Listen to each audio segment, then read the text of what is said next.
السلام عليكم ورحمة الله وبركاته.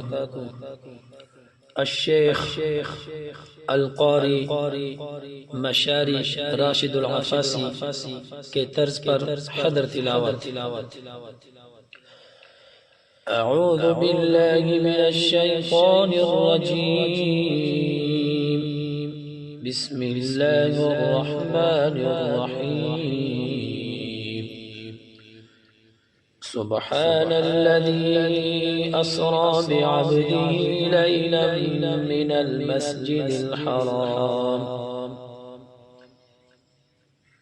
المسجد الحرام إلى المسجد الأقصى الذي باركنا حوله لنريه من آياتنا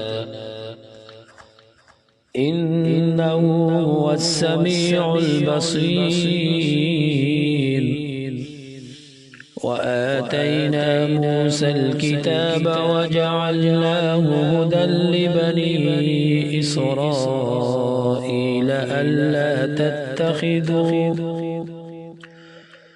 ألا تتخذوا من دوني وكيلا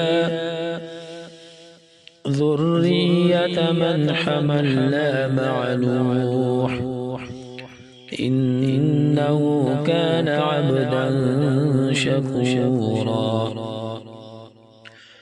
وقضينا إلى بني إسرائيل في الكتاب لتفسدن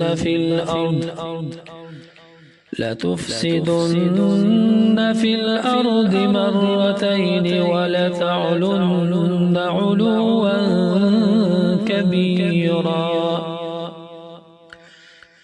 فإذا جاء وعد أولاهما بعثنا عليكم عبادا لنا أولي بأس شديد فجاسوا خلال الديار وكان وعدا مفعولا.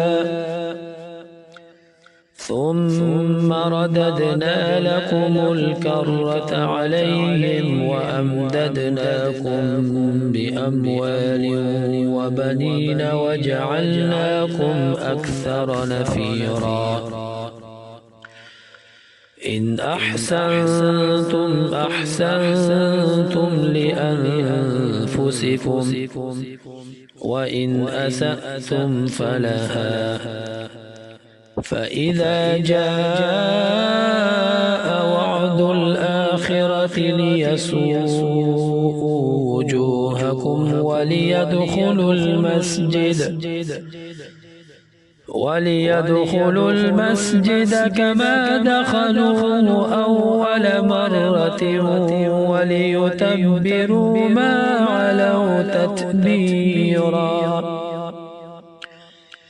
عسى ربكم أن يرحمكم وإن عدتم عدنا وجعلنا جهنم للكافرين حصيرا.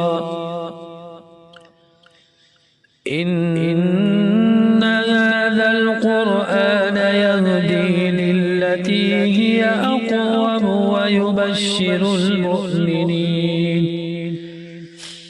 ويبشر المؤمنين الذين يعملون الصالحات أن لهم أجرا كبيرا.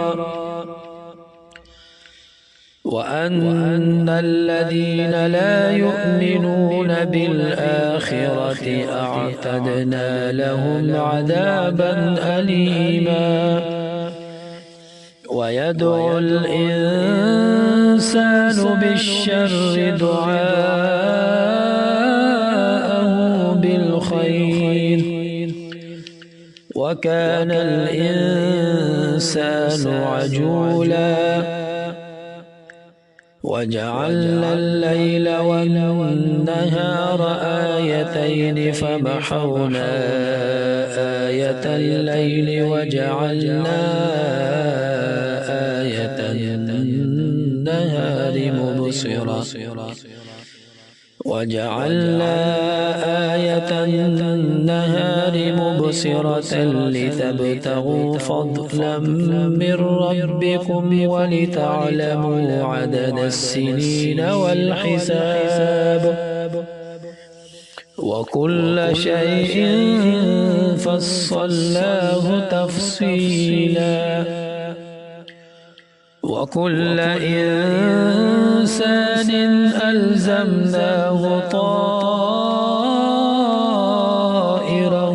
في عنقه ونخرج له يوم القيامة كتابا يلقاه منشورا اقرأ كتابك كفى بنفسك اليوم عليك حسيبا من اهتدى فإنما يهتدي لنفسه ومن ضل فإنما يضل عليها ولا تزر وازرة وزر أخرى وما كنا معذبين حتى نبعث رسولا صدق الله العظيم.